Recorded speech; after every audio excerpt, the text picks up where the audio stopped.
Good morning sir.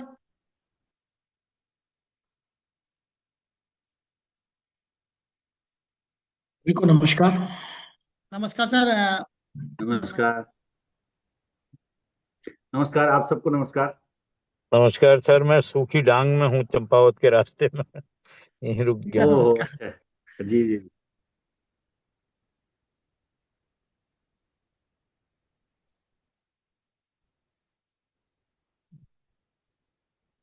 Sir sir आपकी अनुमति अगर हो तो समय से शुरू कर दें, क्योंकि आपके और भी कमिटमेंट हैं। लोग जुड़ते जा रहे हैं।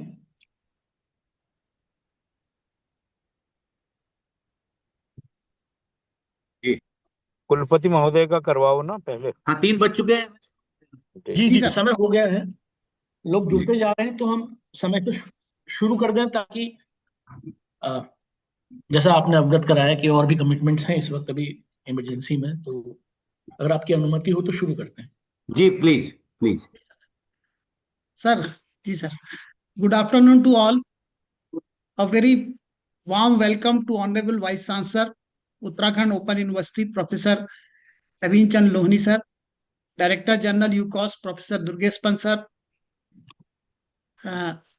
Professor Jiten Pandey, convener of the workshop, faculty member, School of Computer Science, respected Director, different school of Uttarakhand Open University, dear participant, faculty member of Uttarakhand Open University, and everyone present in this virtual workshop. On behalf of entire UOU family and my own behalf, I take this privilege to heartily welcome you all and feel delighted by your presence. Thank you for joining us in the workshop on unlocking OER, simple strategy to build and share open learning material. This workshop aims to equip educators with practical approaches to creating, adopting, and sharing open educational resources to enhance access, collaboration, and innovation in teaching learning practices. I once again extend you a very warm welcome. The workshop is being hosted by School of Computer Science and IT Uttarakhand Open University. So uh, now, uh, due to the shortage of time and other commitment of Honorable Vice Chancellor sir, I would like to invite Honorable Vice Chancellor Uttarakhand Open University to address the participant.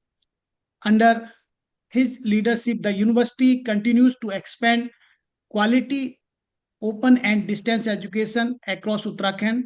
He has been actively involved in institutional development, community outreach, and academic initiatives that aim to enhance access to education for learner in remote region. तो मैं sir का स्वागत करूंगा, और sir की निर्देशन में हमारा विश्वविद्यालय दिन दूनी रात चौगुनी प्रगति कर रहा है हर क्षेत्र में। तो sir please over to you sir.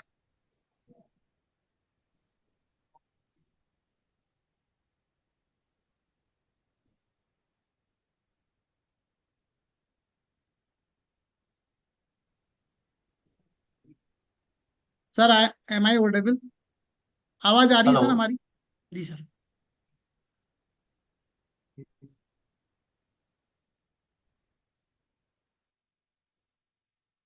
Ji sir.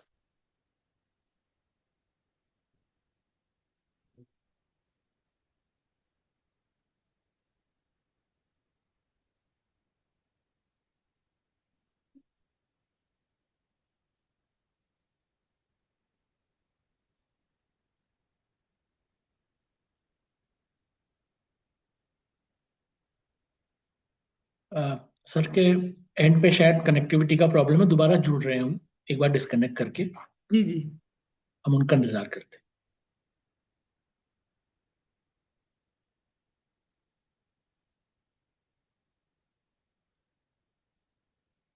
जी नमस्कार, क्या मेरी आवाज आ रही है? जी सर, हम आपको सुन जी पा रहे सर हैं। आ रही है। धन्यवाद धन्यवाद। यहाँ पर अचानक मैं रास्ते में हूँ और मैं एक कार्यक्रम में बीच में शामिल था, तो मैं वहां से उठकर बीच में कार्यक्रम में आया हूँ। तो मैंने ये सोचा कि आपसे निवेदन करूं पहले ही मुझे समय दे दिया जाए ताकि मैं अपनी बात रख सकूं। मैं बहुत धन्यवाद करता हूं जितेंद्र पांडे जी का। उन्होंने मुझे इस कार्यक्रम के लिए कहा कि हम एक ऐसा कार्यक्रम करें जिसमें हम उत्तराखंड के अपने विश्वविद्यालय के माध्यम से जो चीजें हो रही है उसमें विशिष्ट जो कार्य हो रहे हैं उनको कैसे लोगों तक पहुंचाएं, उसके लिए ऑनलाइन आयोजन में हम जुड़े। मैं बहुत आभारी हूँ हमारे डायरेक्टर जनरल यूकॉस्ट आदरणीय दुर्गेश पंत जी का, हमारे निदेशक आदरणीय आशुतोष भट्ट जी का, जितेंद्र पांडे साहब का, और आप सब मित्रों का जो इसमें जुड़े हुए हैं, विश्वविद्यालय के अनेक साथी। इस वेबिनार में हम लोग माननीय राज्यपाल महोदय द्वारा जो हम लोगों को उपयोगी डिजिटल समाधान के तौर पर कार्य करने के लिए निर्देशित किया गया था, उसमें जितेंद्र पांडे जी और उनकी टीम ने एप्लीकेशन विकसित करने के लिए एक आयोजन तैयार किया जिसमें open educational resources OER repository के लिए जो विकास का प्रस्ताव हमने प्रस्तुत किया था उस पर काम करने के लिए टीम को सहमति मिली।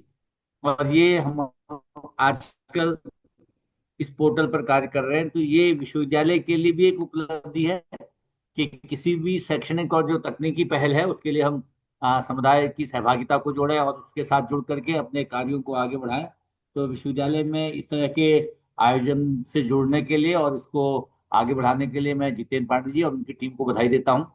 मुझे ये समझना था कि कैसे हम अपने शिक्षकों को जो राज्य स्तरीय OER रिपोजिटरी के लिए कार्य कर सकते हैं, कैसे गुणवत्तापूर्ण प्रासंगिक चीजें करें। इस क्रम में एजुकेशनल सिस्टम जो हमारा उत्तराखंड का है, जितने फैकल्टी मेंबर हैं बाहर के, उनके लिए भी ये उपयोगी था, इसलिए हायर एजुकेशन के जितने भी हमारे अन्य अन्य जगह की संस्थाएं थी सबको जोड़ने के लिए विचार किया गया। आप जो अनेक साथी अन्य अन्य विश्वविद्यालयों से संस्थानों से जुड़े हुए हैं उन सबका भी मैं इस अवसर पर स्वागत करता हूँ।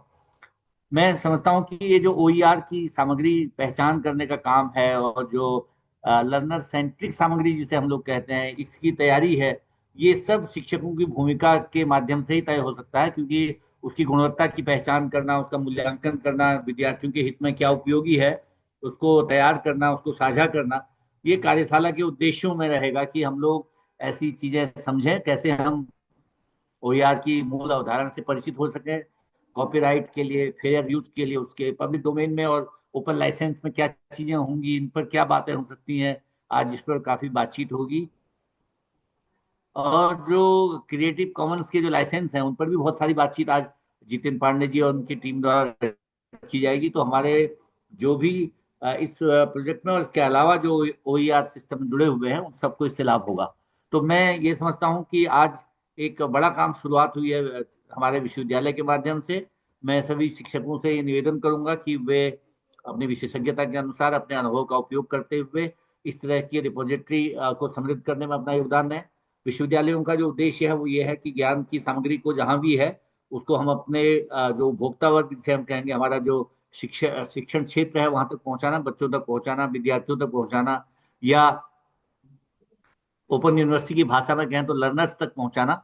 तो ये जो एक्टिव यूजर और जो कंट्रीब्यूटर इसमें हमारे जुड़ेंगे उनके माध्यम से मुझे लगता है ये हमारी OER की जो रिपोजिटरी बहुत महत्वपूर्ण अवसर है कि हमारे साथ अनेक विश्वविद्यालय इसमें यूनिवर्सिटी ऑफ टेक्नोलॉजी जयपुर से लेके गढ़वाल विश्वविद्यालय, Vardhman Mahaveer open university Kota, Chanakya university Bangalore और तमाम राज्यों और क्षेत्रों से लोग यहाँ जुड़े हैं। हेमचंद बहुगुणा विश्वविद्यालय से भी हैं, अनेक अनेक अन्य विश्वविद्यालयों से, मध्य प्रदेश से, छत्तीसगढ़ से, मुंबई से, महाराष्ट्र से, राजस्थान से और अनेक अनेक तकनीकी संस्थाएं इससे जुड़ी हैं। तो मैं उन सब का स्वागत करता हूं, क्योंकि ये अवसर हमारे लिए आप सबसे जुड़ने का भी है और एक तरह से ज्ञान के हिस्से में सबके सामूहिक प्रयासों को एक मंच पर लाने का भी है, ताकि इसके बहाने हम सब लोग अपनी जो भी नॉलेज एरिया है उसको शेयर कर सकें और उसके बहाने अपने विद्यार्थियों को एक साथ उपयोगी सामग्री और उपयोगी ज्ञान है पहुंचा सकें। मैं धन्यवाद करता हूं पुनः आदरणीय दुर्गेश जी का कि उनका इस क्षेत्र में विशिष्ट ज्ञान है, आगे हमको उनसे इसमें मार्गदर्शन मिलेगा। जितेंद्र पांडे जी और उनकी टीम और प्रोफेसर आशुतोष भट्ट साहब और हमारे शिक्षण साथियों के अलावा जो अन्य अन्य विश्वविद्यालयों और संस्थानों से जुड़े हैं उनसे भी हमें फीडबैक मिलेगा, जिससे इसको और भी बेहतर करने की कोशिश होगी। मेरे लिए ये विशेष अवसर है कि हमारे विश्वविद्यालय में इस तरह की जो शुरुआत है चेन्स में होगी। ये एक पहला अवसर है। इसके बाद हम आगे भी बातचीत करते रहेंगे और एक एक प्रोजेक्ट पर हम लोग आगे बढ़ेंगे ताकि मिल करके सामूहिक ज्ञान के माध्यम से उसको बेहतर किया जा सके। जुड़े होने के कारण थोड़ा बीच में व्यस्त भी रहूंगा, लेकिन मैं इस कार्यक्रम में अंत तक जुड़ा रहूंगा ताकि आपकी बातचीत में जहां जहां मुझे भी जानकारी मिलेगी मैं अपने लिए भी अवसर जुटाऊंगा कि मैं उसमें अपने को शामिल कर सकूं। बहुत आभार, बहुत धन्यवाद आदरणीय आशुतोष कुमार भट्ट साहब। आपने इस आयोजन को बेहतर शुरुआत कर दी है और एक अच्छी उपस्थिति के साथ हमारा ये कार्यक्रम प्रारंभ हो गया है। बहुत धन्यवाद, नमस्कार। धन्यवाद सर, धन्यवाद। आपका आशीर्वाद और मार्गदर्शन सदैव विश्वविद्यालय में बना रहता है और आपका कंसर्न यही रहता है कि लगातार विश्वविद्यालय प्रगति करे। तो आपका बहुत बहुत धन्यवाद सर। अब मैं इसी क्रम में I would like to invite professor Durgesh Pant sir for his address. Professor Pant is director general UCOS Dehradun. He is among the earliest adapter and pioneer of computer science and information technology in this part of country, having established Department of Computer Science of Kumaon University as early 1989 to 90. During 89-90, for almost 35 years, he has been avid promoter of computer science and technology, Dr. especially Bhatt, ICT enabled education under his leadership. Dr. Bhatt, ji I'm sir, traveling, I'm traveling, and therefore request है ना, जी मैं sir, अपनी बात रख लेता हूँ। जी sir, जी sir, मैं भी बिल्कुल। चंपावत के रास्ते में हूँ, है ना, वहाँ पर एक हाँ, साइंस सेंटर का है। ठीक है तो सर, थैंक यू। बहुत ही परम आदरणीय माननीय कुलपति जी और प्रोफेसर जितेंद्र पांडे जी और प्रोफेसर आशुतोष भट्ट जी और सभी जितने इसमें ओईआर की इस बहुत ही महत्वपूर्ण, मुझे बहुत अच्छा लगा क्योंकि ओईआर और अगर आप उसको ऑनलाइन माध्यम से करते हैं तो ये और ज्यादा प्रासंगिक होता है because it is more relevant because in the world we are living in today अगर हम बहुत सी चीजों को ब्लेंडेड मोड या ऑनलाइन में करें वो तो ज्यादा इफेक्टिव होती है because it saves time, it saves energy, it saves lot of travel time also. तो ये कुल मिला के जो एक इकोसिस्टम है जो यार हम लोग जितेंद्र और मुझे याद है कि हम लोग करीब 2011 में हम सेमका के साथ में ओईआर और ओपन एजुकेशनल रिसोर्सेज में हम लोग बहुत काम करते थे। क्रिएटिव कॉमन वो कंटेंट को रिटेन करने की बात थी या रीयूज की या रिवाइज या रीमिक्स या रीडिस्ट्रीब्यूट की, तो जो भी चीजें थी तो हम उनकी इसमें बातचीत किया करते थे। किसी का माइक शायद ऑन है, please. somebody's mike is on. Lalita Bist ji आपका माइक ऑन है, प्लीज बंद करिए जी। तो कुल मिला के जो इस समय का जो पूरी सिचुएशन है, जो इस समय का सिनेरियो है, इस समय बड़ा इंटरेस्टिंग इसलिए हो गया ओईआर में जो पूरी की पूरी रिवोल्यूशन है। अगर आप यूनेस्को के भी लगातार इस बीच में देखें, अभी उनका दुबई का डिक्लेरेशन आया था यूनेस्को का, तो वर्ल्ड ओवर जिस तरह से नॉलेज क्रिएट हो रही है, जो हमारे पास डेटा से, इंफॉर्मेशन से जो पूरी हम नॉलेज बेस है या इंटेलिजेंस के लिए जा रहे हैं, एक बात बहुत बड़ी चेंज आया ओईआर में, वो है कि एआई का जो इंट्रोडक्शन के साथ, with AI the kind of content that is being generated, उसको हम किस तरह से रीयूज कर सकते हैं, रीपर्पस कर सकते हैं, क्या है लीगैलिटीज क्या हैं, यह अपने आप में एक बहुत बड़ा इशू बन गया है। और जैसा भी कुलपति जी ने कहा कि लर्नर सेंट्रिक होना चाहिए और जिस एजुकेशनल पूरा का पूरा हम अब सिस्टम में हैं, वहां पर ना बहुत फर्क नहीं रह गया लर्नर और टीचर में, क्योंकि अब हम एक educational community, teaching learning community की बात करने लग गए हैं। तो वहां पर ओईआर इसलिए रिलेवेंट हो गया है कि अगर स्टूडेंट के पास कोई कमाल का कंटेंट है, कोई कमाल का वीडियो है, कोई कमाल का एनिमेशन है, वो उसको शेयर कर रहा है और टीचर भी उसको, हो सकता है वो टीचर के पास नहीं है, जिस टीचर को अब हम मेंटोर कहने लग गए हैं या क्यूरेटर कहने लग गए हैं, तो ये एक टू वे प्रोसेस शुरू हो गई है। और आप देखेंगे in the times to come बहुत तेजी से चीजें, जो एजुकेशनल हमारी पेडागोजी है उसमें बहुत तेजी से ये बदलाव आएंगे। क्योंकि अब आप सोचिए कि व्हाट्सएप, अब हम व्हाट्सएप में किसी चीज को भेजते हैं, क्या व्हाट्सएप एक ओईआर की तरह से हम उसको यूज कर सकते हैं? अब उसको ओईआर को करने में बहुत से इश्यूज होंगे, क्योंकि प्राइवेसी का इशू है। जब हम कोई कन्वर्सेशन को भेजते हैं तो हमारा प्राइवेट चैट है, मैसेजिंग है।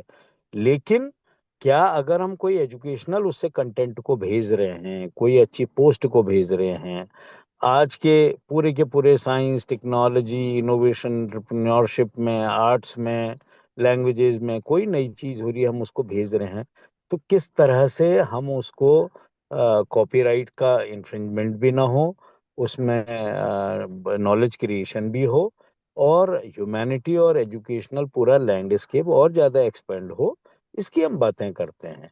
तो जिस वाले जो चैटबॉट बेस्ड हम एआई से थे, हम क्योंकि अब एजेंटिक की तरफ को आ गए हैं, जहाँ पर एजेंट्स हैं हमारे, और जो हमारे सिस्टम्स हैं, जो हमारे पास पूरा का पूरा सिस्टम है, अब वो थिंक कर रहा है before giving up some information, the system is thinking. ये अपने आप में बहुत बड़ा चेंज आ रहा है। तो ओईआर की दुनिया के लिए ये अपने आप में बड़ा इंटरेस्टिंग है कि आपके लिए मशीन एक थिंक करके किसी चीज को दे रही है, बना रही है। वो चाहे हम अपने उत्तराखंड के लिहाज से कहें, या देश के लिहाज से, या दुनिया के लिहाज से, क्योंकि ये पूरे के पूरे डायमेंशंस में काम हो रहा है। और मैं कई बार I get intrigued many a times, I wonder which way the whole thing is going on, the way we use to print books. अब जब हमारे सपोज गटनबर्ग का है जो हम ओईआर में लेते हैं, बड़ा कॉमन सा हमारे लिए रिपोजिटरी है जिसको हम यूज करते हैं। गटनबर्ग का आपको मालूम है कि जब हमारा 14 कब को जो टाइम है, जब फर्स्ट प्रिंटिंग प्रेस आया था, तो वहां से हम लोगों का शुरू हुआ है। और हम जो बात करते हैं इस समय, एक बड़ी रिपोजिटरी है ओईआर की। लेकिन ये जो ओईआर की रिपोजिटरी है, अब हम इसको किस तरह से देखेंगे? क्या हम एक इसको जितना हमारे पास जो डिजिटल कंटेंट हम बनाते हैं, जिसको हम क्रिएटिव कॉमन के डिफरेंट लाइसेंसिंग से हम उसको देख सकते हैं, बात कर सकते हैं, उन कैटेगरीज में रख सकते हैं, वही है? या the kind of content also which we are giving to our Gemini, we are giving to chat GPT, Claude, या किस तरह से हम उसको बना रहे हैं और यूज कर रहे हैं? क्योंकि फॉर श्योर जो प्रिंटिंग का है, एजुकेशनल कंटेंट का है, ये बिल्कुल समय बहुत बड़े बदलाव का है। इसलिए मैं डॉक्टर जितेंद्र पांडे और प्रोफेसर आशुतोष भट्ट और पूरी कंप्यूटर साइंस बालम हैं, पूरी पूरी पूरी, उनको इसलिए भी कॉम्प्लीमेंट करता हूँ कि ये बहुत ही समसामयिक है। और उत्तराखंड ओपन यूनिवर्सिटी ने, मैं आपसे कह सकता हूँ with full authority and conviction, इस तरह के इनिशिएटिव दुनिया में बहुत कम जगह लिए गए हैं। और चाहे ये साइबर सिक्योरिटी का हो, चाहे एआई का हो, मतलब जो यहाँ जिस तरह के इंटरवेंशंस होते हैं, बहुत ही टाइमली होते हैं, और ऐसे होते हैं जिससे आगे के लिए वे फॉरवर्ड बनता है। तो वो बहुत महत्वपूर्ण है। इसलिए मैं उनको बहुत माई कॉम्प्लीमेंट्स। मुझे अच्छा लगता कि मैं स्वयं रहता, लेकिन आज एक साइंस सेंटर बन रहा है चंपावत, तो मुझे उसके लिए जाना था, और मैं यहाँ 3 बज गया है, मुझे पहुंचना है। अभी मैं बीच के रास्ते में ही हूँ। तो मैं आप लोगों को फिर से बहुत मेरी तरफ से शुभकामनाएं। more and more about it, the new things, the new interventions which are taking place, and all the best। और कुलपति जी को विशेष रूप से आभार, क्योंकि उनकी इतनी व्यस्तता है, फिर भी वो रहते हैं, और पूरे भारतवर्ष से, विभिन्न विश्वविद्यालयों से, सभी से, जितने हमारे, क्योंकि ये मुझे लगता है कि सब वही आर चैंपियंस हैं। We need to do lot many new initiatives got to take, ताकि हम इसको ठीक तरह से इस्तेमाल कर पाएं, और जिस नई कॉग्निटिव रिवोल्यूशन में हम लोग इस समय हैं, उसमें हम लगातार अपना आगे को हम बढ़ सकें। बहुत बहुत धन्यवाद। Thank you so very much. Thank you. धन्यवाद सर, धन्यवाद, बहुत बहुत धन्यवाद। आपने व्यस्त कार्यक्रम के बावजूद भी आप चंपावत के रास्ते में हैं और आपको पहुंचना है, फिर भी आपने समय दिया। और हमेशा आप विश्वविद्यालय और विभाग के लिए जब भी आपको समय मिलता है, स्कूल ऑफ कंप्यूटर साइंस को लगातार आप रिमोटली वॉच करते हैं और बहुत नज़दीक से माइक्रो मैनेजमेंट भी करते हैं, साथ ही साथ देखते भी हैं। तो धन्यवाद आपका बहुत बहुत। Now I would like to invite professor Jitendra Pandey, director school of computer science and IT, to address the audience. Professor Pandey has extensive experience in teaching, curriculum design, academic administration, and open and distance learning system. So, welcome you, sir, and uh, over to you. Thank you, sir. सभी को नमस्कार। सबसे पहले मैं अपने ऊर्जावान और दूरदर्शी माननीय कुलपति महोदय को सादर प्रणाम करता हूं। उनका विजन और लीडरशिप ही हमारे विश्वविद्यालय को इनोवेशन और आउटरीच की दिशा में लगातार आगे बढ़ा रहा है। इसके बाद मैं हमारे मार्गदर्शक और मेंटर प्रोफेसर दुर्गेश पंत, जो कि डायरेक्टर जनरल हैं यूकोस देहरादून का विशेष रूप से उल्लेख करना चाहूंगा। सर के गाइडेंस और सपोर्ट से ही उत्तराखंड में रिसर्च, इनोवेशन और टेक्नोलॉजी बेस्ड इनिशिएटिव्स को एक क्लियर दिशा मिलती रही। मैं professor Ashutosh Kumar Bhatt, organizing secretary हैं जो हमारे इस इवेंट के, और school of computer science and IT की पूरी team, doctor Balam, doctor Neelima, Himani, Riya, Ashish, सभी लोग, ललिता, मिसेस ललिता, इन सब का धन्यवाद करता हूं जिन्होंने इस वर्कशॉप को प्लान करने से लेकर एग्जीक्यूट करने तक बड़ी मेहनत की है। मैं आज इस वर्कशॉप में उपस्थित उत्तराखंड ओपन यूनिवर्सिटी के फैकल्टी मेंबर्स के साथ साथ उत्तराखंड के हायर एजुकेशन इकोसिस्टम, विशेष रूप से हायर एजुकेशन डिपार्टमेंट और भारत भर से तमाम विश्वविद्यालय और इंस्टीट्यूट से जुड़े सभी फैकल्टी कलीग्स का हार्दिक स्वागत करता हूं। आप सबकी उपस्थिति इस वर्कशॉप को मीनिंगफुल बनाती है। अब मैं आपको इस वर्कशॉप की जेनेसिस, यानी कि ये वर्कशॉप क्यों और कैसे कंसीव किया गया इस वर्कशॉप को, इसके बारे में संक्षेप में बताना चाहता हूं। जैसा कि माननीय कुलपति जी ने बताया, हाल ही में माननीय राज्यपाल महोदय की ओर से एक इनिशिएटिव लिया गया था जिसमें उत्तराखंड की जनता के लिए उपयोगी एप्लीकेशंस और डिजिटल सॉल्यूशंस विकसित करने हेतु प्रपोजल्स आमंत्रित किए गए थे। इस इनिशिएटिव का उद्देश्य था टेक्नोलॉजी का उपयोग करके एजुकेशन, गवर्नेंस और पब्लिक सर्विसेज को मजबूत बनाना। इसी कंटेक्स्ट में हमारी टीम की ओर से एक प्रपोजल सबमिट किया गया जिसका टाइटल था development of state wide open educational resources repository and directory for teachers and learners of Uttarakhand and India. मुझे ये बताते हुए खुशी हो रही है कि यह प्रपोजल स्वीकृत हुआ और वर्तमान में हम इस OER पोर्टल को डेवलप करने की प्रोसेस में हैं। इसमें मेरे साथी अनुराग भट्ट, जो हमारी ICT टीम से हैं, और भी मेंबर हम साथ में काम कर रहे हैं। लेकिन यहाँ पे एक बहुत महत्वपूर्ण बात है कि कोई भी प्रोजेक्ट, चाहे वो कितना ही अच्छा क्यों ना हो, तब तक सस्टेनेबल नहीं हो सकता जब तक उसमें कम्युनिटी पार्टिसिपेशन ना हो। अगर हम पूरे स्टेट के लिए OER रिपोजिटरी डिजाइन कर रहे हैं तो हमें ऐसा कंटेंट चाहिए जो आपके लर्नर्स के लिए वास्तव में यूजफुल, और इसका सबसे अच्छा तरीका है कि फैकल्टी ही हमें वो कंटेंट बताए कि आपके लर्नर्स के लिए क्या बेस्ट है।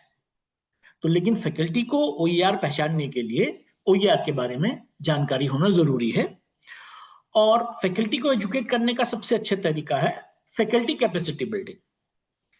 फैकल्टी मेंबर्स को ये स्किल देना कि वो क्वालिटी OER मटेरियल्स को पहचान सकें, उसका इवैल्यूएशन कर सकें और उसे कॉन्फिडेंटली अपने टीचिंग में यूज कर सकें। जब faculty members useful OERs identify करके शेयर करेंगे तो वही कंटेंट इस स्टेट लेवल रिपोजिटरी में होस्ट किया जाएगा। इसके बाद आप उस रिपोजिटरी का लिंक अपने लर्नर्स के साथ शेयर कर सकते हैं ताकि वो OERs के रियल बेनिफिट्स का उपयोग कर सके। यहीं से इस वर्कशॉप की आवश्यकता और रिलेवेंस सामने आता है। अब सवाल यह है कि इस वर्कशॉप से आप क्या एक्सपेक्ट कर सकते हैं। सबसे पहले आपको ओपन एजुकेशनल रिसोर्सेस का क्लियर इंट्रोडक्शन मिलेगा। इसके बाद हम कुछ बहुत इंपॉर्टेंट कॉन्सेप्ट्स पर चर्चा करेंगे, जैसे कॉपीराइट क्या होता है, फेयर यूज क्या है, पब्लिक डोमेन का क्या मतलब है, ओपन लाइसेंस क्या होते हैं, हम अलग अलग प्रकार के जो लाइसेंस है उनको समझेंगे, ये भी देखेंगे कि कौन सा कंटेंट किस लाइसेंस के तहत सेफली यूज किया जा सकता है। इसके बाद हम प्रैक्टिकली ये जानेंगे कि OERs को कहां और कैसे लोकेट किया जाए, हाई क्वालिटी OER रिपोजिटरीज कौन सी हैं, और OERs को टीचिंग लर्निंग प्रोसेस में इफेक्टिवली कैसे इंटीग्रेट किया जाए।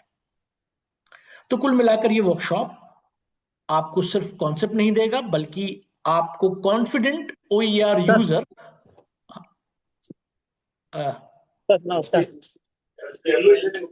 और कंट्रीब्यूटर बनाने की दिशा में लेके जाएगा। इसी उद्देश्य के साथ एक बार फिर आप सभी का इस वर्कशॉप में स्वागत है। आज दोपहर का हमारा सेशन एक ऐसे विषय पे केंद्रित है जो धीरे धीरे लेकिन बहुत प्रभावी तरीके से शिक्षा के स्वरूप को बदल रहा है, ओपन एजुकेशनल रिसोर्सेस, जिन्हें हम सामान्य रूप से OERs कहते हैं।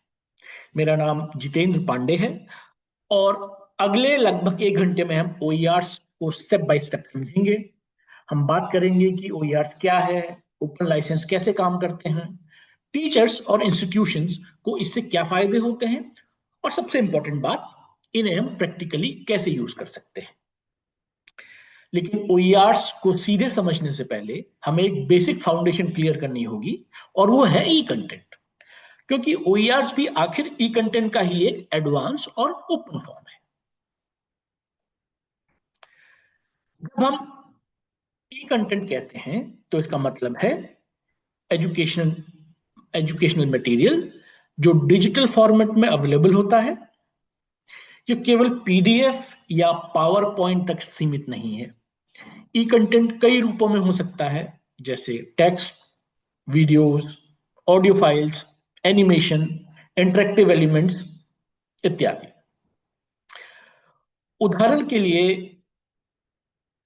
वीडियो लेक्चर्स जो आप स्वयं या YouTube पर देखते हैं, podcast, virtual labs, simulation, online quizzes, ये सभी ई कंटेंट के अच्छे एग्जांपल्स हैं।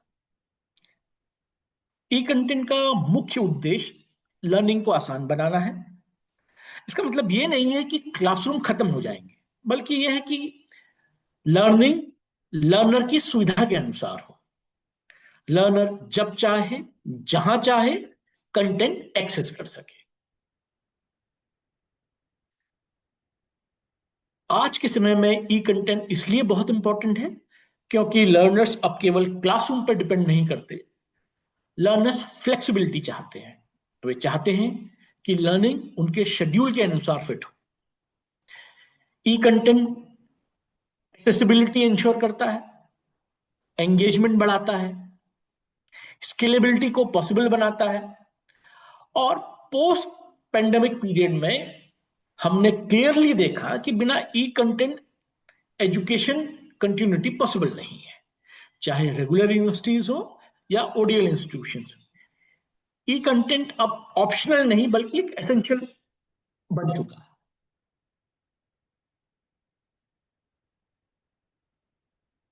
लर्निंग में ई कंटेंट का रोल और भी ज्यादा क्रिटिकल हो जाता है डिस्टेंस, स्पेशली डिस्टेंस लर्निंग में। ODL लर्नर्स ज्योग्राफिकली डिस्पर्स्ड होते हैं, कई लर्नर्स वर्किंग प्रोफेशनल्स होते हैं, कई घर की रिस्पॉन्सिबिलिटीज निभा रहे होते हैं। ई कंटेंट उन्हें फ्लेक्सिबिलिटी देता है, सेल्फ स्टडी की सुविधा देता है, ट्रेडिशनल जो सेल्फ लर्निंग मटेरियल है उसको डिजिटल सपोर्ट देता है। ब्लेंडेड लर्निंग में भी ई कंटेंट क्लासरूम टीचिंग को मजबूत बनाता है। अब हम बात करते हैं NEP के कंटेक्स्ट में। NEP 2020 एजुकेशन में टेक्नोलॉजी इंटीग्रेशन की बात करता है, और इसका टेक्नोलॉजी का सही उपयोग एजुकेशन को इंक्लूसिव और इक्विटेबल बना सकता है। NEP 2020 में डिजिटल एक्सेस बढ़ाने, ब्लेंडेड लर्निंग प्रमोट करने, मल्टीलैंग्वेज ई कंटेंट डेवलप करने, स्वयं, दीक्षा जैसे प्लेटफॉर्म्स को स्ट्रेंथन करने, इन सब पर खास जोर दिया गया है। यह विजन डायरेक्टली ई कंटेंट और OER से जुड़ा हुआ है। अब हम जानते हैं और आते हैं OERs पर। OERs यानी ओपन एजुकेशनल रिसोर्सेज। तो OERs विद टीचिंग, लर्निंग और रिसर्च मटेरियल है जो फ्रीली अवेलेबल होता है और ओपन लाइसेंस के तहत रिलीज होते हैं। इसका मतलब यह है कि आप इन्हें फ्री एक्सेस कर सकते हैं, मॉडिफाई कर सकते हैं, शेयर कर सकते हैं। OERs एजुकेशन को एक्सपेंसिव मॉडल से निकालकर कोलैबोरेटिव मॉडल की ओर लेके जाता है।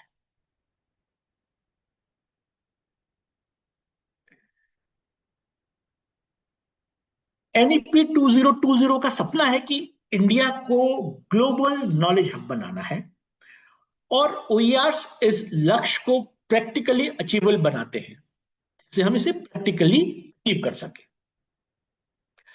OERs रिमोट और रूरल जो लर्नर्स हैं तक क्वालिटी कंटेंट पहुंचाते हैं, रीजनल लैंग्वेज कंटेंट को एनकरेज करते हैं, टीचर को कंटेंट क्रिएटर बनाते हैं, सिर्फ कंज्यूमर नहीं बनाते, ब्लेंडेड और हाइब्रिड लर्निंग मॉडल्स को सपोर्ट करते हैं। OER के बेनिफिट्स बहुत क्लियर हैं। कॉस्ट कम होती है,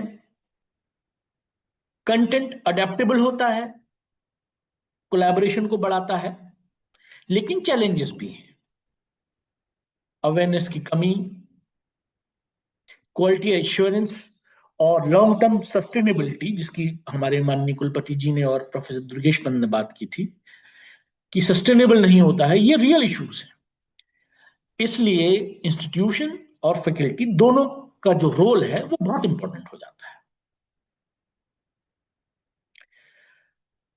इंटरनेट आने के बाद एजुकेशन रिसोर्सेज धीरे धीरे ओपन होने लगे और 2002 में यूनेस्को ने open educational resources term officially introduce की।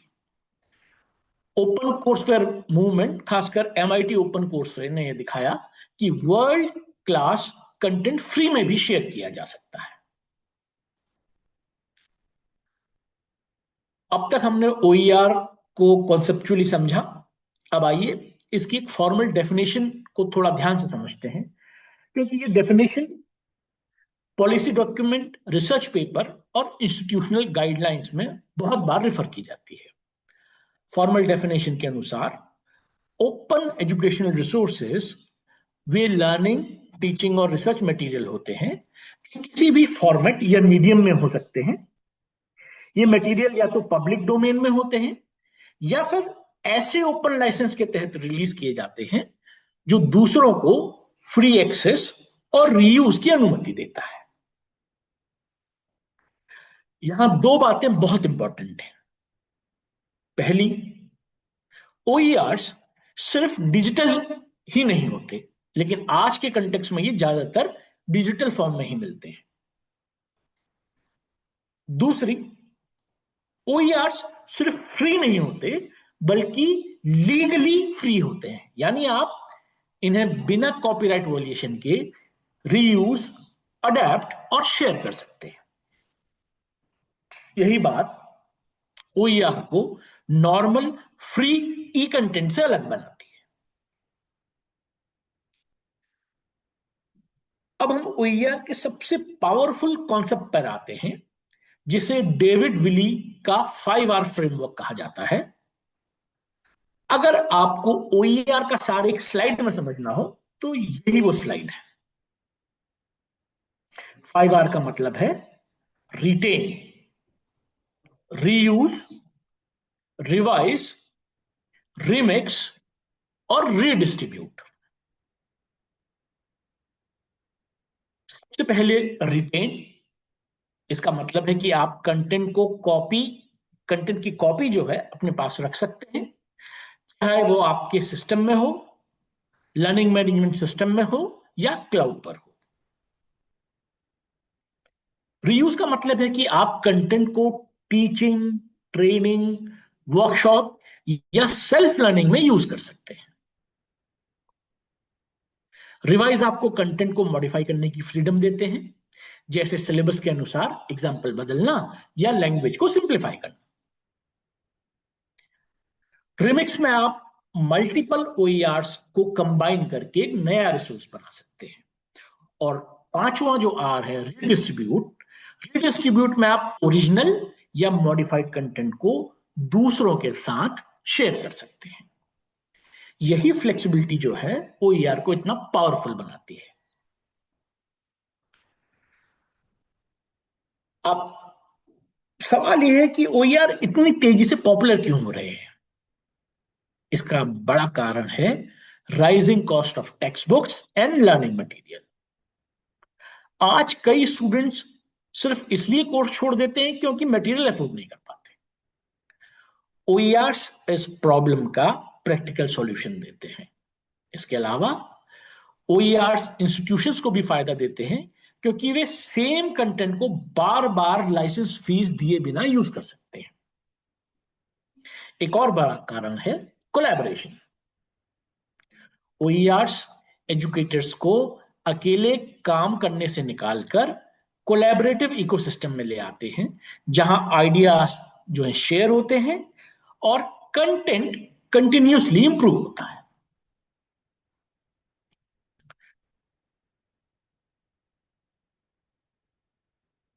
अब हम ओईआर्स की कुछ कोर कैरेक्टरिस्टिक्स को समझते हैं।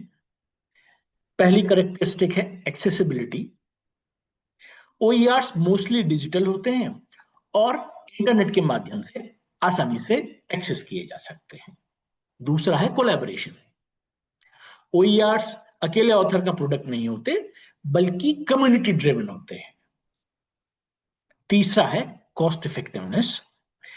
इंस्टीट्यूशन और स्टूडेंट दोनों के लिए कॉस्ट कम होती है। और चौथी है इक्विटी। ओईआर्स डाइवर्स लर्नर्स की जरूरतों को एड्रेस करते हैं। और पांचवा है अडेप्टेबिलिटी। आप कंटेंट को अपने कंटेक्स्ट के अनुसार मॉडिफाई कर सकते हैं। अब स्टूडेंट्स के पर्सपेक्टिव से ओईआर्स को देखें तो सबसे बड़ा बेनिफिट है लो कॉस्ट या नो कॉस्ट लर्निंग। स्टूडेंट्स बिना फाइनेंशियल प्रेशर के क्वालिटी रिसोर्स एक्सेस कर सकते हैं। दूसरा बेनिफिट है इजी एक्सेस। एक सिंपल यूआरएल के जरिए कंटेंट एनी टाइम एक्सेस किया जा सकता है। तीसरा, कंटेंट को लर्नर की जरूरत के अनुसार कस्टमाइज किया जा सकता है। और कुछ प्लेटफॉर्म्स स्टूडेंट्स को कंटेंट इंप्रूव करने में कंट्रीब्यूट करने का मौका भी देते हैं। ये स्टूडेंट को एक पैसिव लर्नर से एक्टिव पार्टिसिपेंट बनाता है।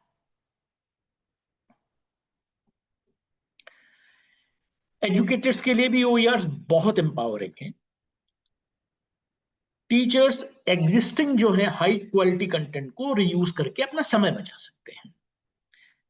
वो कंटेंट को अपना सिलेबस, लर्नर्स और लोकल कंटेंट के अनुसार, जो लोकल कंटेक्स्ट है उसके अनुसार मॉडिफाई कर सकते हैं।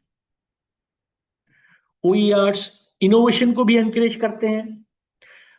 टीचर्स टीचिंग स्ट्रेटेजीज, नई टीचिंग स्ट्रेटेजीज ट्राई कर सकते हैं और ग्लोबली अपने पीयर्स के साथ कोलैबोरेट कर सकते हैं।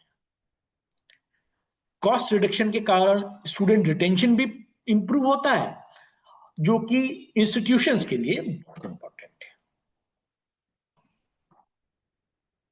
अक्सर लोग सोचते हैं कि ओईआर्स मतलब सिर्फ फ्री टेक्स्ट बुक्स, लेकिन रियलिटी में ओईआर्स बहुत डाइवर्स होते हैं।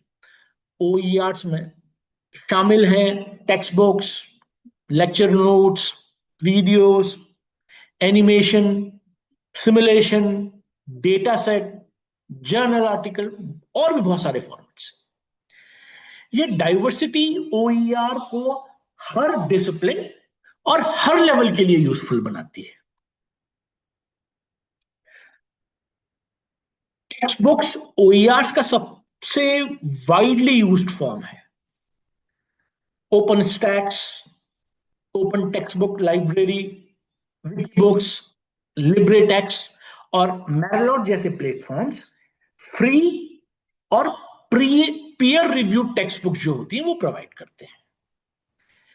इन प्लेटफॉर्म्स का फोकस सिर्फ फ्री कंटेंट देना नहीं है, बल्कि एकेडमिक क्वालिटी मेंटेन करना भी है। हायर एजुकेशन में ये प्लेटफॉर्म्स कॉस्ट रिडक्शन का एक बहुत स्ट्रॉन्ग एग्जाम्पल है। तो जो आपको स्क्रीन में दिखाया जा रहा है, आप इसका स्क्रीनशॉट भी ले सकते हैं और बाद में आपको ये screen power point presentation share भी कर दिए जाएंगे। तो इसमें जो बहुत सारी वेबसाइट्स हैं जहां पे आपको टेक्स्ट बुक्स मिलेंगी, ओईआर टेक्स्ट बुक के फॉर्म में मिलेंगे। ये वेबसाइट्स हैं, इनके लिंक दिए गए हैं। तो आपसे एक्सपेक्टेशन ये है कि जब ये वर्कशॉप खत्म हो जाए, आप इन लिंक्स को एक्सप्लोर करें और देखें कि आपके मतलब की जो टेक्स्ट बुक्स हैं वो आपको और आपके जो लर्नर्स के लिए यूजफुल हैं वो कहां कहां मिल पाएंगे। इसमें से चुनिंदा कुछ के मैं जो स्क्रीनशॉट्स हैं वो आपको दिखा रहा हूं। जैसे ओपन टेक्स्ट है, ओपन स्टैक है, ये इस तरह का प्लेटफॉर्म है। ओपन टेक्स्ट बुक लाइब्रेरी है, यहां पे आप देख पा रहे हैं स्क्रीन में कि अलग अलग डोमेन के, अलग अलग फील्ड्स के टेक्स्ट बुक्स यहाँ पे ओईआर के फॉर्म में अवेलेबल है। तो आप इनको एक्सप्लोर कीजिए। विकी बुक्स, यहाँ पे देखिए आप, बहुत सारे text books OER text book के फॉर्म में अवेलेबल है। लिब्रेटेक्स्ट, ये भी एक प्लेटफॉर्म है। आप स्क्रीन पे देख पा रहे हैं कि कितना डाइवर्स कंटेंट है इसमें, सब्जेक्ट वाइज लिस्टिंग है। तो आप इसको एक्सप्लोर कीजिए। सोशल साइंसेस, स्कूल एजुकेशन, जियो साइंसेस, सभी फील्ड का लगभग ये प्रतिनिधित्व करते हैं। ओपन एजुकेशन, ये भी एक साइट है।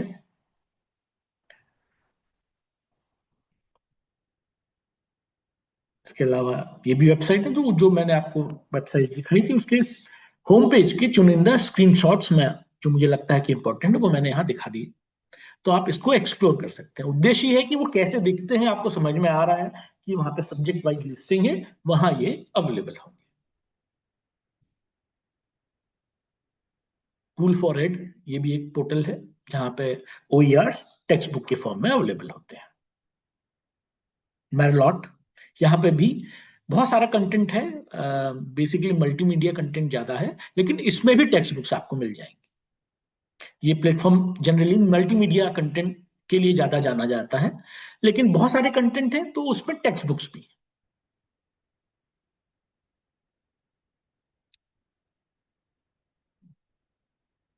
अब हम लैब्स और सिमुलेशन की बात करते हैं, जो स्टेम एजुकेशन में बहुत इंपॉर्टेंट है। तो ये बहुत सारी वेबसाइट्स हैं जो मुझे लगता है कि इंपॉर्टेंट है इस फील्ड में। ये मैंने यहाँ लिस्ट कर दी है। आप इसका स्क्रीनशॉट भी ले सकते हैं, बाद में आपके साथ ये स्लाइड शेयर भी कर दी जाएगी। तो इसमें इसकी जो यूआरएल से दिए गए हैं, आप इनको एक्सप्लोर कर सकते हैं। इसमें से अगेन मैंने कुछ चुनिंदा जो होम पेजेस हैं उनका स्क्रीनशॉट शेयर कर रहा हूं आपके साथ। तो कैसे दिखते हैं आपको समझ में आएगा। पीएचईटी इंटरेक्टिव सिमुलेशंस फिजिक्स, केमिस्ट्री और मैथमेटिक्स के कॉन्सेप्ट को इंटरेक्टिव तरीके से समझाते हैं। इसके अलावा लैबस्टर वर्चुअल लैब्स देखना ही नहीं बल्कि एक्सपेरिमेंट्स करने का एक्सपीरियंस देता है। ये उन इंस्टीट्यूशंस के लिए खास तौर पर यूजफुल है जहां पे फिजिकल लैब्स लिमिटेड है।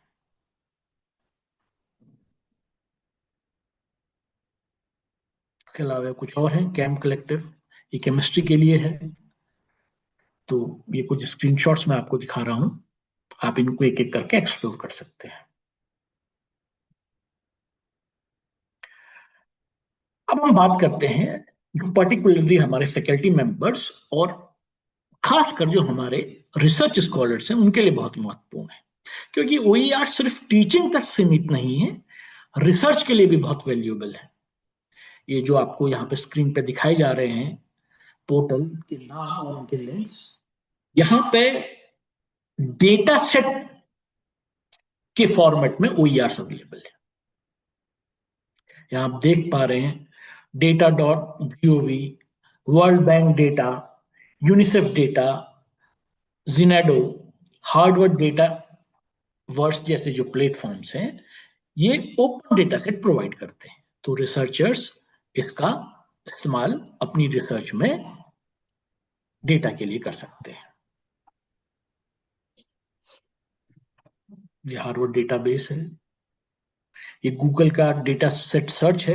ये बेसिकली रिपोजिटरी नहीं है, लेकिन ये डायरेक्टरी है। यहाँ पे आप ये बेसिकली इस डायरेक्टरी में आप सर्च करेंगे गूगल के डेटा सेट सर्च में, तो आपको उन रिपोजिटरी को पॉइंट करेगा जहां पे वो डेटा अवेलेबल है।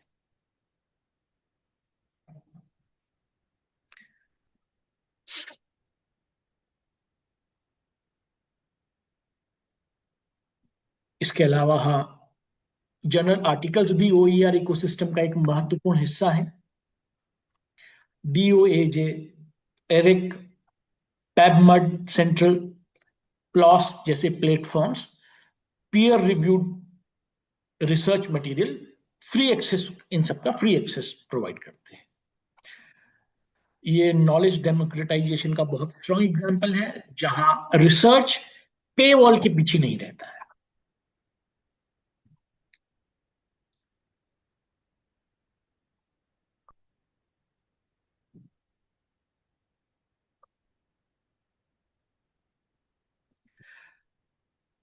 ऑडियो विजुअल रिसोर्सेस लर्निंग को बहुत एंगेजिंग बनाते हैं। तो YouTube education, Khan academy, TED Ed, MIT open courseware high quality educational videos provide करते हैं। एनिमेशन कॉम्प्लेक्स कॉन्सेप्ट को विजुअलाइज करने में मदद करती हैं, जिनसे लर्नर की अंडरस्टैंडिंग इंप्रूव होती है।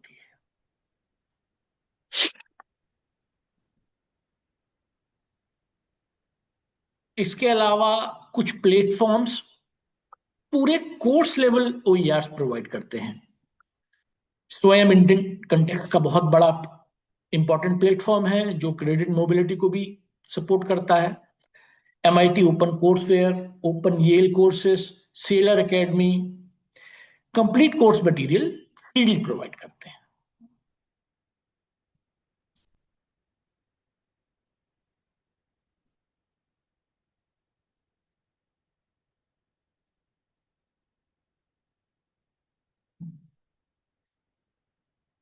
तो मैं इसका स्क्रीनशॉट आपको दिखा रहा हूं, जहां जहां पे आप एनिमेशन ढूंढ सकते हैं। ये इन स्लाइड्स पे आप पूरे पूरे जो कोर्स पूरा मटेरियल आपको मिल जाएगा, टॉपिक वाइज नहीं, पूरे के पूरे कंटेंट यहाँ पे आपको मिल जाएंगे।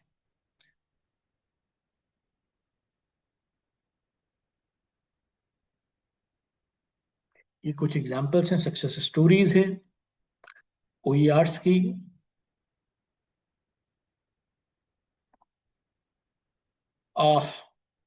अंत में मैं यही कहना चाहूंगा, OER सिर्फ रिसोर्सेज नहीं, बल्कि एजुकेशन में ओपननेस, कोलैबोरेशन और इंक्लूजन का मूवमेंट है। 5R प्रिंसिपल्स जिसके बारे में हमने पढ़ा, एजुकेटर्स को इनोवेट करने की फ्रीडम देते हैं और लर्नर्स को एम्पावर्ड बनाते हैं।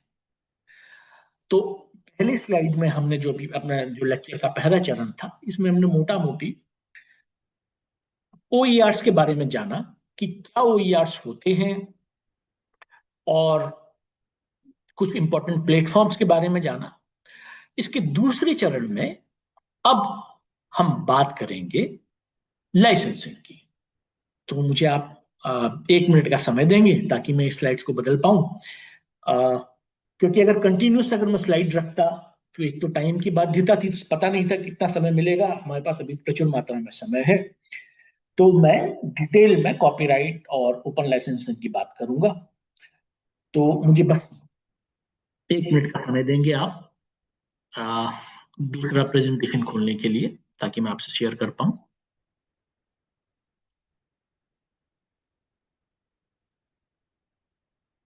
OERs का जो फाउंडेशन है वो हमने देख लिया। अब हम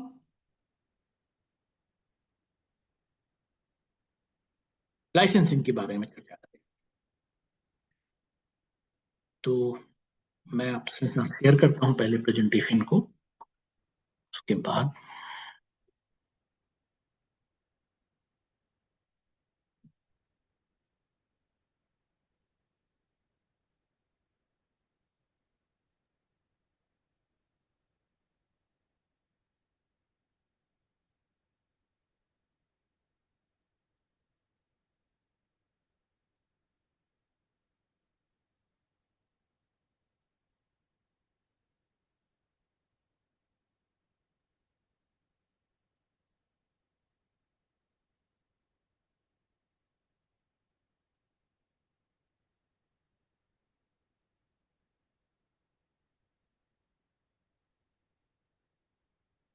प्रेजेंटेशन के इस हिस्से में हम कुछ ऐसे कॉन्सेप्ट पर चर्चा करने जा रहे हैं जो OERs को सही तरीके से समझने और इस्तेमाल करने के लिए बहुत जरूरी है। अक्सर हम फैकल्टी मेंबर्स OER को लेकर तो इंटरेस्टेड रहते हैं, लेकिन जैसे ही कॉपीराइट या लाइसेंसिंग की बात आती है तो कंफ्यूजन शुरू हो जाता है। तो आज का उद्देश्य यही है कि इस कंफ्यूजन को स्टेप बाय स्टेप दूर किया जाए। हम बात करेंगे कॉपीराइट, फेयर यूज और पब्लिक डोमेन जैसे बेसिक लेकिन इंपॉर्टेंट कॉन्सेप्ट की।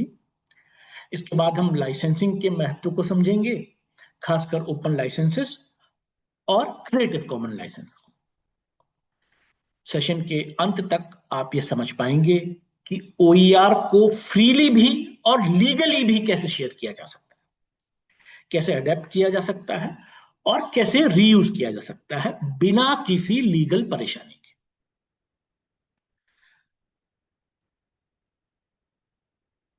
तो सबसे पहले हम बात करते हैं कॉपीराइट की। कॉपीराइट एक लीगल प्रोटेक्शन है जो कानून द्वारा ओरिजिनल क्रिएटर्स को दी जाती है। जब कोई व्यक्ति ओरिजिनल वर्क बनाता है, जैसे कि कोई बुक, कोई आर्टिकल, कोई lecture note, image, video, music या कोई सॉफ्टवेयर, तो उस वर्क पर अपने आप कॉपीराइट लागू हो जाता है। बाय डिफॉल्ट कॉपीराइट जिसने बनाया है उसी का होगा, और या फिर आप उसे लीगली कॉपीराइट प्रोटेक्शन ले सकते हैं, आप लीगली कॉपीराइट फाइल कर सकते हैं। कॉपीराइट क्रिएटर को कुछ एक्सक्लूसिव राइट्स देता है, जिसका मतलब है कि वही व्यक्ति तय करता है कि उसका जो वर्क कौन यूज करेगा, कौन उसे डिस्ट्रीब्यूट करेगा और कौन उसमें बदलाव करेगा। अगर कोई वर्क कॉपीराइट प्रोटेक्टेड है तो बिना अनुमति यूज करना लीगली अलाउड नहीं होता। यह बात इसलिए महत्वपूर्ण है क्योंकि कई लोग यह मान लेते हैं कि इंटरनेट पे जो भी कंटेंट है वो फ्री है। ऐसा नहीं है। OERs भी कॉपीराइट को इग्नोर नहीं करते, बल्कि कॉपीराइट के रूल्स के अंदर रह के ओपननेस को क्रिएट करते हैं।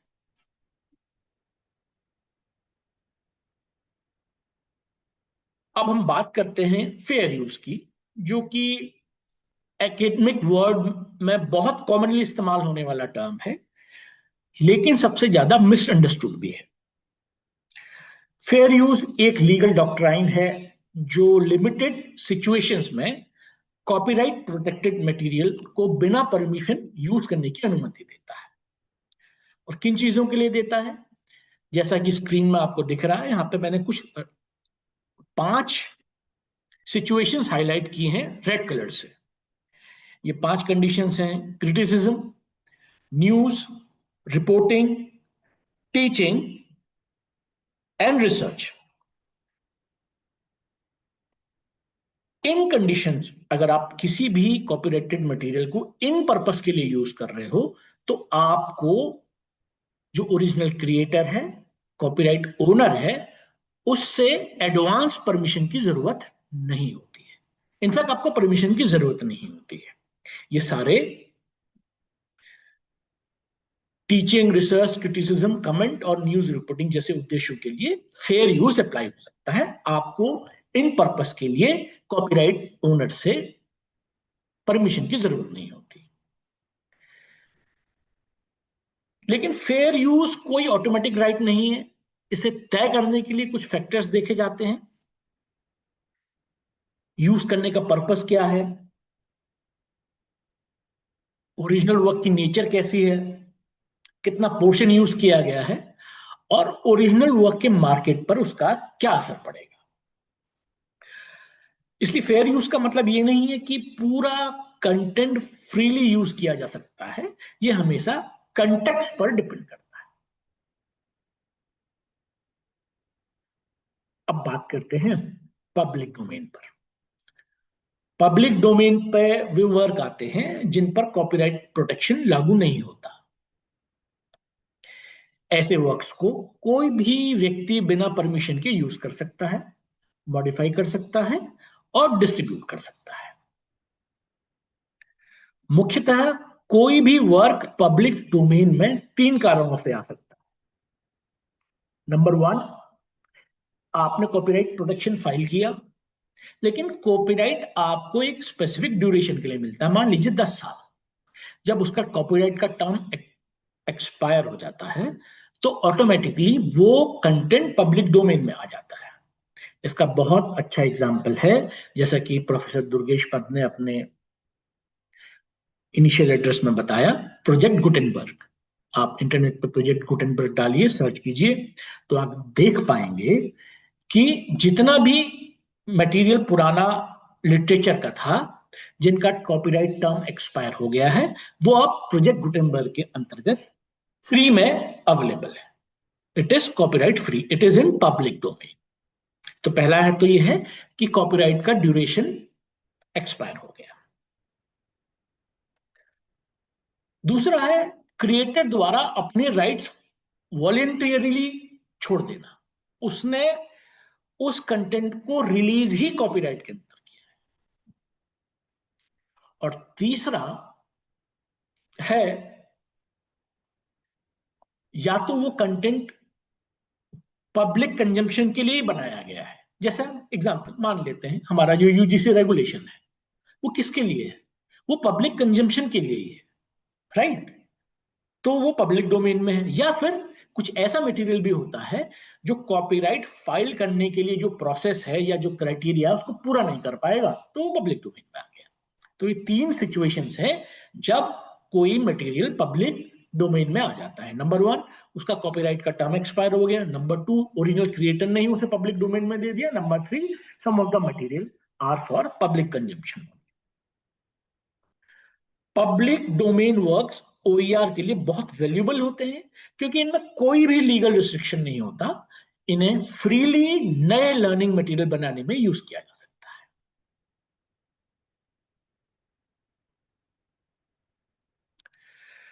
अब सवाल उठता है कि कॉपीराइट, फेयर यूज और पब्लिक डोमेन एग्जिस्ट करते हैं तो लाइसेंसिंग की क्यों जरूरत पड़ती है।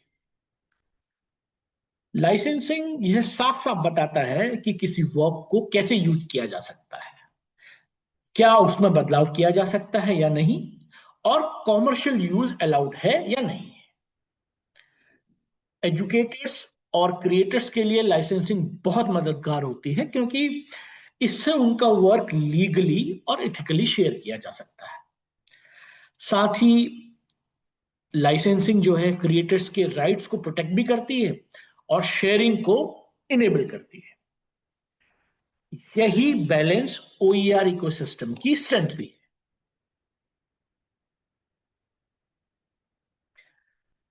अब जानते हैं ओपन लाइसेंसेस क्या होते हैं। ओपन लाइसेंसेस ऐसे लीगल टूल होते हैं जिनके जरिए क्रिएटर्स अपने कुछ राइट्स पब्लिक को देते हैं, लेकिन सभी राइट्स को नहीं छोड़ते। ओपन लाइसेंस का उद्देश्य है शेयरिंग और कोलैबोरेशन को आसान बनाना। ये लाइसेंसेस परमिशंस को क्लियर और स्टैंडर्डाइज तरीके से कम्युनिकेट करते हैं ताकि यूजर्स को कंफ्यूजन ना हो। कॉमन ओपन लाइसेंसेस में जीएनयू, जीपीएल, अपाचे लाइसेंस और क्रिएटिव कॉमन लाइसेंस शामिल हैं। ओईआर कंटेक्स्ट में क्रिएटिव कॉमन सबसे ज्यादा वाइडली यूज फ्रेमवर्क है, इसलिए तो हम क्रिएटिव कॉमन की ही ज्यादा बात करते हैं। अब हम बात करते हैं क्रिएटिव कॉमन लाइसेंसेस की। क्रिएटिव कॉमन एक सेट ऑफ ओपन लाइसेंसेस है जो क्रिएटर्स को यह तय करने की फ्रीडम देता है कि उनका वर्क कैसे यूज किया जा सकता है, क्या मॉडिफिकेशंस अलाउड हैं, क्या कॉमर्शियल यूज अलाउड है। ये सब लाइसेंस के टाइप पे डिपेंड करता है। तो स्क्रीन में आप जो ऑरेंज कलर के राइट हैंड साइड में 4 कंडीशन कॉन्सेप्ट देख रहे हैं, ये 4 बेसिकली कंडीशंस हैं। इस कंडीशंस को मिक्स करके जो राइट हैंड साइड में ब्लू कलर का बैकग्राउंड है, इसमें आपको 6 लाइसेंसेस दर्शाए गए। तो इन 4 कंडीशंस को यूज करके 6 क्रिएटिव कॉमन लाइसेंसेस, बेसिकली 7 हैं, जिसके बारे में बाद में चर्चा करेंगे। ये 6 लाइसेंस होते हैं क्रिएटिव कॉमन में। कुछ 6 मेन लाइसेंसेस होते हैं जो सबसे परमिसिव से लेकर सबसे रिस्ट्रिक्टिव तक होते हैं। इससे क्रिएटर्स अपनी जरूरत के अनुसार सही लाइसेंस दे सकते हैं।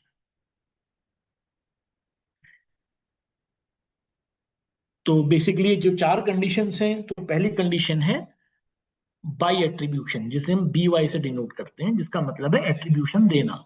यानी कि जैसा कि हम अपने रिसर्च पेपर में रेफरेंस देते हैं, साइटेशन करते हैं, ऐसे ही एट्रीब्यूशन है। एट्रीब्यूशन का मतलब है कि जब आप इस तरह के मटेरियल को यूज कर रहे हैं तो आपने उसका जो ओरिजिनल सोर्स है वो डिक्लेयर करना है।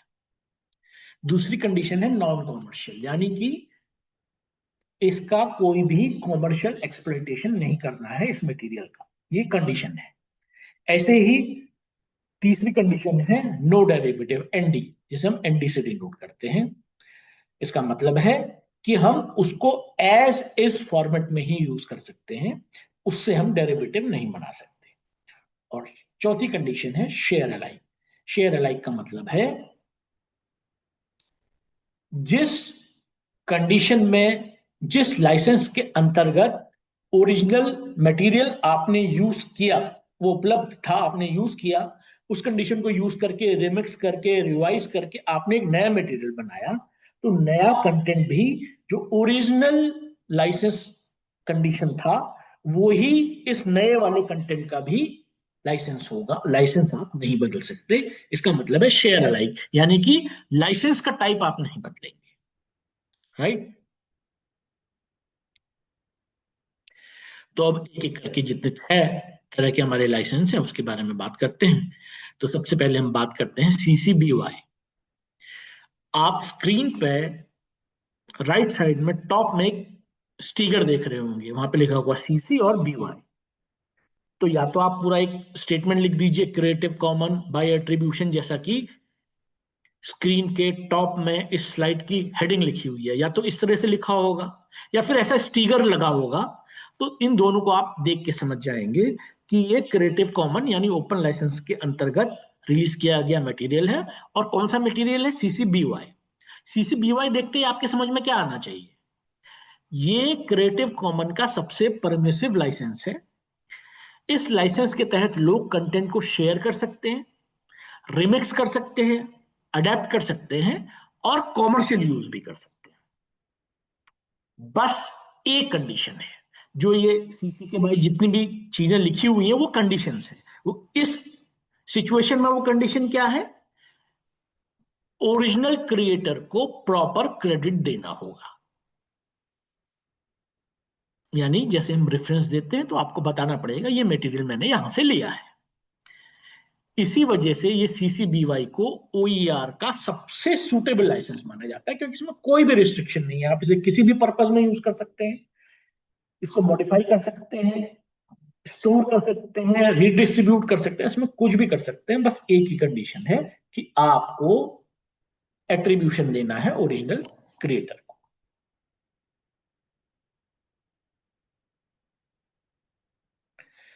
अब हम दूसरे लाइसेंस की बात करते हैं। आप स्क्रीन के टॉप राइट मोस्ट कॉर्नर पे एक स्टिकर देख रहे हैं, वहां पे लिखा है CC और उसके बाद BY, और ऐसे 2 कंडीशंस हैं। ये 2 कंडीशंस हैं जो ये लाइसेंस डिक्लेयर कर रहा है। ये CC BY जैसा ही है, लेकिन इसमें एक एक्स्ट्रा कंडीशन है, शेयर अलाइक।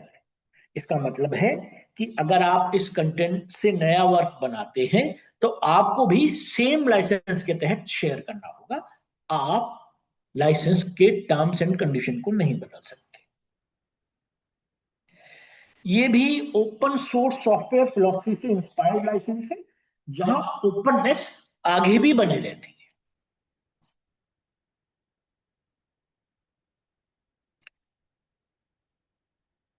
इसके बाद है तीसरे तरह का लाइसेंस, CCBY-NC-SA, जिसे हम non commercial share alike licence कहते हैं। इस लाइसेंस में कॉमर्शियल यूज अलाउड नहीं होता है। इस लाइसेंस के तहत लोग कंटेंट को रिमिक्स और अडेप्ट कर सकते हैं, लेकिन केवल नॉन कॉमर्शियल पर्पस के लिए। साथ ही नया वर्क भी सेम लाइसेंस में शेयर।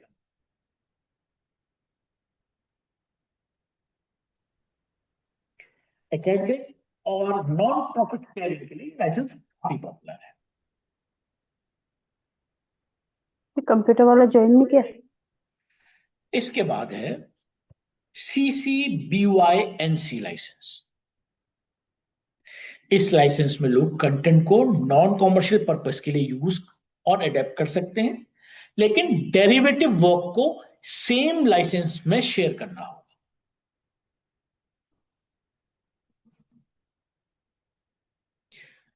नहीं करना होगा। इससे पुराने वाले लाइसेंस और इस वाले लाइसेंस में यही फर्क है कि देखिए, इससे पहले ऐसे लिखा हुआ है, ऐसे मतलब शेयर अलाइक, यानी कि इस तरह के मटेरियल, इस लाइसेंस के अंतर्गत जो भी मटेरियल अवेलेबल है उसे आपने रिमिक्स करके कोई मटेरियल नया बनाया तो उसे उसी लाइसेंस के अंतर्गत शेयर करना है। लेकिन इस लाइसेंस में आप यहाँ पे ऐसे नहीं लिखा है, तो आप लाइसेंस बदल सकते।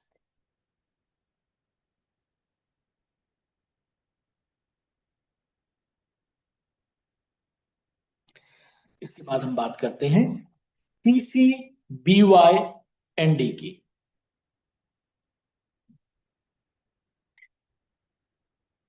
ये सबसे ज्यादा रिस्ट्रिक्टिव होता है। इसमें कंटेंट को शेयर किया जा सकता है, चाहे कॉमर्शियल हो या नॉन कॉमर्शियल, लेकिन कंटेंट में किसी भी तरह का बदलाव अलाउड नहीं होता, यानी कि आप रिमिक्स नहीं कर सकते और रिवाइज नहीं कर सकते।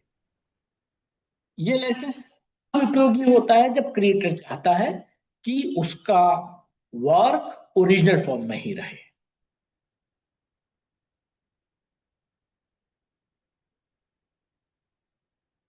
अब हम बात करते हैं CCBY-NC-ND लाइसेंस की। इस कंटेंट को डाउनलोड और शेयर किया जा सकता है, लेकिन ना तो कॉमर्शियल यूज अलाउड है और ना ही मॉडिफिकेशन। ये लाइसेंस शेयरिंग अलाउ करता है, लेकिन कंट्रोल पूरी तरह क्रिएटर के पास रहता है।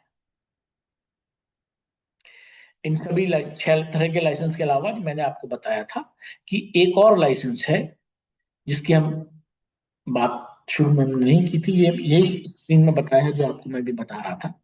CC0। CC0 मतलब नो राइट रिजर्व। इसका मतलब क्रिएटर ने अपने सभी कॉपीराइट्स छोड़ देता है, वर्क इफेक्टिवली पब्लिक डोमेन में चला जाता है। इस तरह का मटेरियल जो है उसको यूज करने के लिए कोई रिस्ट्रिक्शन नहीं है। यह लाइसेंस जो आप सबसे ऊपर देख रहे हैं, CC0 मोस्ट फ्रीडम, जहां पे लिखा हुआ है, वर्क इफेक्टिवली पब्लिक डोमेन में चला जाता है। तो इस तरह का अगर लाइसेंस में कोई मटेरियल अवेलेबल है तो उसको इस्तेमाल करने के लिए आपको कोई एट्रीब्यूशन भी नहीं देना है, कोई रिस्ट्रिक्शन नहीं है। और ये लाइसेंस मैक्सिमम ओपननेस को रिप्रेजेंट करता है और पब्लिक डोमेन में योगदान देने का एक तरीका है।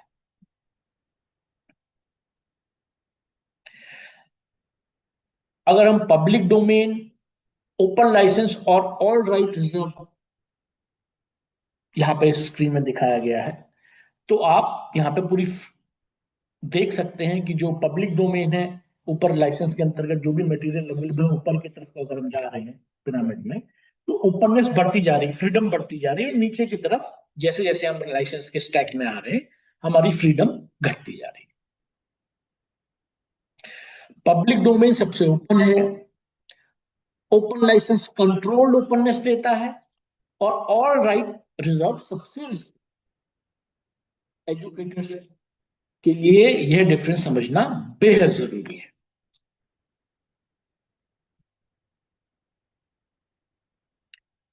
अब एक कॉमन कंफ्यूजन क्लियर करते हैं साइटेशन और एट्रीब्यूशन के बीच में। साइटेशन एकेडमिक पर्पस के लिए होता है, जैसे हम रिसर्च पेपर में करते हैं, और इसमें साथ में रेफरेंस लिस्ट भी दी जाती है। लेकिन जो एट्रीब्यूशन है वो लीगल रिक्वायरमेंट होती है और ओरिजिनल क्रिएटर को क्रेडिट देने के लिए होती है, और अक्सर लाइसेंस इंफॉर्मेशन के साथ। दोनों का पर्पस अलग अलग है, लेकिन ये दोनों जरूरी है। तो साइटेशन हम एकेडमिक डोमेन में यूज करते हैं, और एट्रीब्यूशन जब हम लाइसेंस की बात कर रहे होते हैं तो वहां हम एट्रीब्यूशन यूज करते हैं, जो कि एक लीगल टर्म है।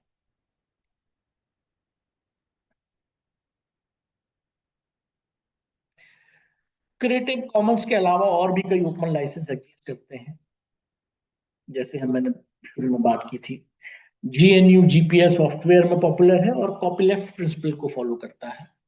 इसी तरह एक और लाइसेंस है MIT लाइसेंस, ये भी एक ओपन लाइसेंस है, ये बहुत ही परमिसिव है। इसके अलावा ओपन गवर्नमेंट लाइसेंस है यूके का, ये पब्लिक सेक्टर डेटा के लिए वाइडली यूज किया जाता है, और ये CCBY के साथ इंटरऑपरेबल है।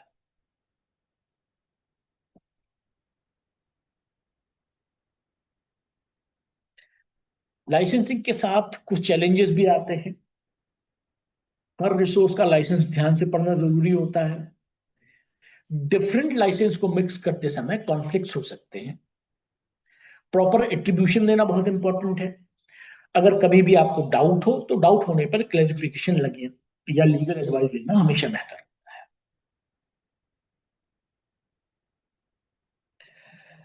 तो हमने देखा कि लाइसेंसिंग जो है OER इकोसिस्टम की बैकबोन है। क्रिएटिव कॉमन्स, ओपन OGL या और अन्य जो हमारे ओपन लाइसेंसेस हैं, ये शेयरिंग, कोलैबोरेशन और एक्सेसिबिलिटी को पॉसिबल बनाते हैं। इन लाइसेंस के सही उपयोग से एजुकेशन ज्यादा एक्सेसिबल, इक्विटेबल और सस्टेनेबल बनती है। तो आज का जो हमारा ये सेशन था, इसमें यही उद्देश्य था कि मैं आपको थोड़ा OER के बारे में बता पाऊं कि OER होता क्या है। तो हमने OER का कंटेक्स्ट देखा। पहले हमने ई कंटेंट क्या होता है इसके बारे में जाना। इसके बाद NEP से OER कैसे रिलेटेड है, NEP में इसका क्या जिक्र है, इसके बारे में हमने देखा, ई कंटेंट और OER के बारे में। फिर हमने कुछ पॉपुलर रिपोजिटरीज देखी जो कैटेगरी वाइज कि कितने कितने तरीके के OER हो सकते हैं, किस किस फॉर्मेट में हो सकते हैं, और हर फॉर्मेट के हमने कुछ एग्जांपल्स देखे। उसके बाद OER को समझने के लिए हमने ओपन लाइसेंस को समझना के लिए दूसरे स्लाइड में आए, दूसरे सेशन में। लेकिन ओपन लाइसेंस को समझने से पहले हमने कॉपीराइट के बारे में जाना, पब्लिक डोमेन के बारे में जाना, और एकेडमिक फेयर यूज के बारे में जाना। उसके बाद हमने ओपन लाइसेंसेस क्या होते हैं इसके बारे में जाना, और 6 तरह के जो या 7 तरीके के जो लाइसेंसेस होते हैं क्रिएटिव कॉमन के, उसके बारे में जाना, और उनकी क्या क्या फीचर्स हैं, कैसे कैसे आप उसको आप रिप्रेजेंट करते हैं, कैसे कैसे आपने पहचानना है, ये जान लिया। और किस तरह के लाइसेंस में हम क्या क्या रिस्ट्रिक्शंस होते हैं इसके बारे में भी जाना। तो इसी के साथ मैं इस सेशन को समाप्त करता हूं। Now the house is open for questions. If you have any questions please feel free to ask. That's all from my side. Thank you.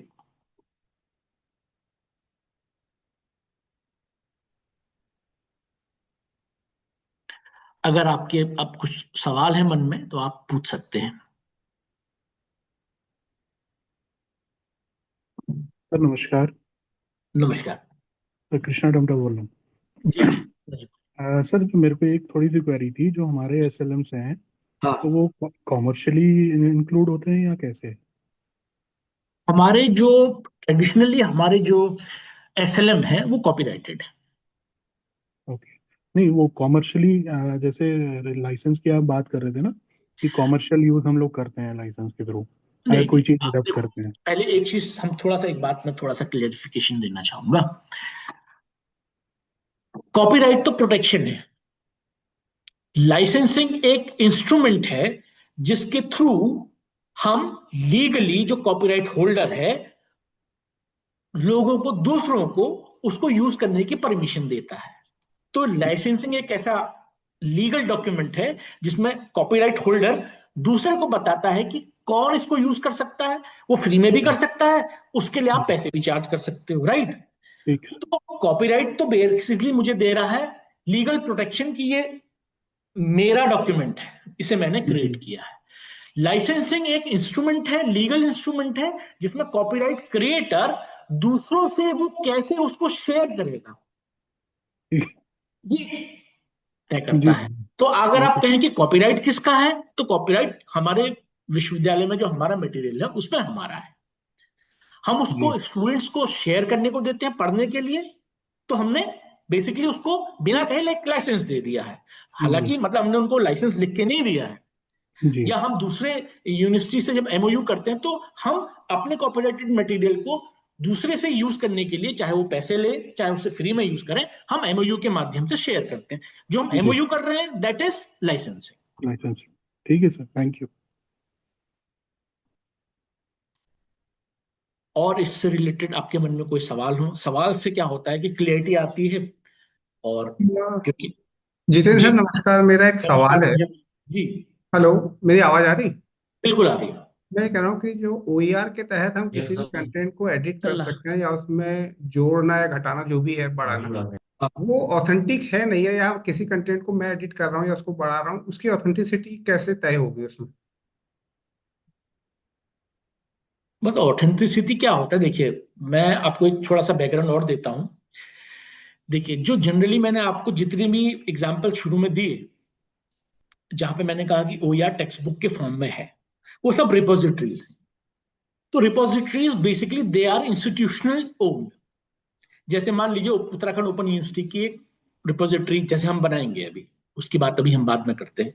MIT top की यूनिवर्सिटी है, तो वहां पे जब भी कोई मटेरियल जाता है तो वो इंश्योर करते हैं कि, क्योंकि उसके साथ उस विश्वविद्यालय की रेपुटेशन जुड़ी हुई है, तो वो उसको पहले एकेडमिक कंटेंट उसका वेट करते हैं। जैसे हमारे वहां कोई भी मटेरियल जब हम, एक तो हुआ हमने उनको रैपअप मटेरियल दिया, लेकिन एक होता है हमारा एडिटेड मटेरियल। एडिटेड मटेरियल में हम क्या करते हैं, पहले हम उसकी क्वालिटी इंश्योर करते हैं कि हमारे विश्वविद्यालय की प्रतिष्ठा के अनुरूप है कि नहीं है, इमेजेस खराब तो नहीं है, एग्जाम्पल गलत तो नहीं है, हमारी इसमें वर्तनी में त्रुटि तो नहीं है, ये सब इंश्योर करते हैं, उसके बाद ही वहां डालते हैं।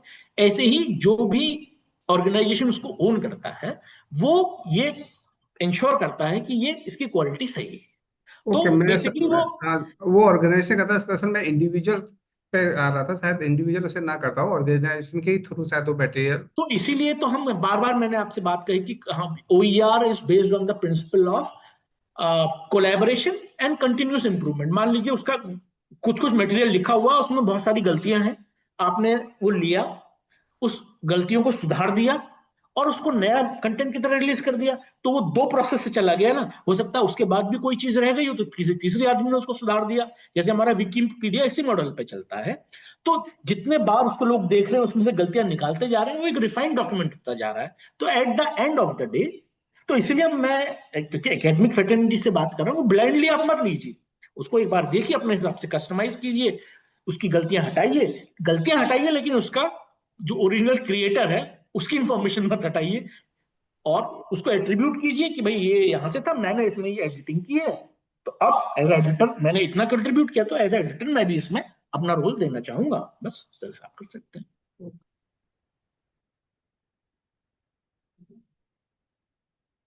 और कोई, हमारे जो पार्टिसिपेंट्स हैं, किसी के मन में कोई शंका हो, कोई सवाल हो या इसके प्रति, तो आप पूछ सकते हैं।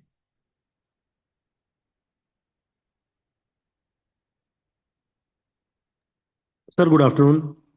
हाँ, गुड आफ्टरनून मैडम। सर एक मेरा थोड़ा सा डाउट ये था ना, जैसे ओईआर पहले भी मैंने आपसे काफी सीखा है सर। ओईआर में जैसे टेक्सचुअल डेटा जो है और वीडियो जो है सर, इनमें सिमिलर रूल ही लगते हैं या कुछ डिफरेंट होता है? सेम क्योंकि वीडियो सेम के सेम लाइसेंस रूल। तो कई प्रकार के हैं ना।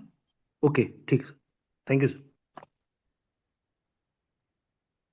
अ,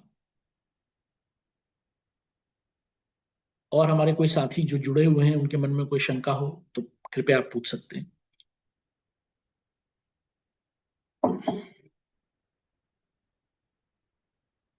तो thank you very much.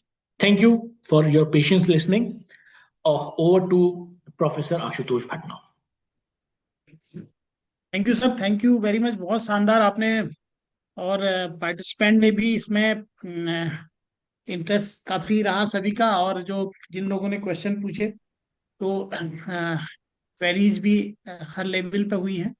तो बहुत बहुत धन्यवाद, आपने बहुत शानदार तरीके से OER का पूरी डिटेल में इसको किस कॉपीराइट की जो वैल्यू है उसके बारे में बताया। आजकल IPR कॉपीराइट ये बड़ा इम्पोर्टेंट इशू हो रहा है, और साथ ही साथ IPR पे यूकॉस भी लगातार कई वर्कशॉप करा रहा है। तो OER और कहीं ना कहीं कॉपीराइट या IPR ये चीजें आपस में सभी चीजें जुड़ी हुई हैं, इंटेलेक्चुअल प्रॉपर्टी राइट से मिलता जुलता ये सारा टॉपिक है। तो आपका बहुत बहुत धन्यवाद, और पार्टिसिपेंट का भी बहुत बहुत धन्यवाद। तो अब मैं अंत में हमारे विभाग के असिस्टेंट प्रोफेसर डॉक्टर बालम दफौटी से निवेदन करूंगा कि वो वोट ऑफ थैंक देकर इस वर्कशॉप को समाप्त करेंगे। जी, Thank you so much, sir. बालम। Respected Honorable Vice Chancellor Professor Naveen Lohani, sir, Director General Cost Professor Durgesh Pant, sir, and a resource person of the workshop Professor Jiten Pandey, sir, faculty members and dear participants. On behalf of the organizing committee, I extend my sincere thanks to our esteemed resource person for their valuable contribution to this OER workshop. I also express my heartfelt appreciation to the organizers, to the coordinators, and the support staff for their dedicated efforts ensuring the smooth conduct of the program. My thanks to all participants for their active and enthusiastic participation. Once again, thank you all for making this workshop meaningful and successful. Thank you very much, sir. Thank you, sir. Thank you so much.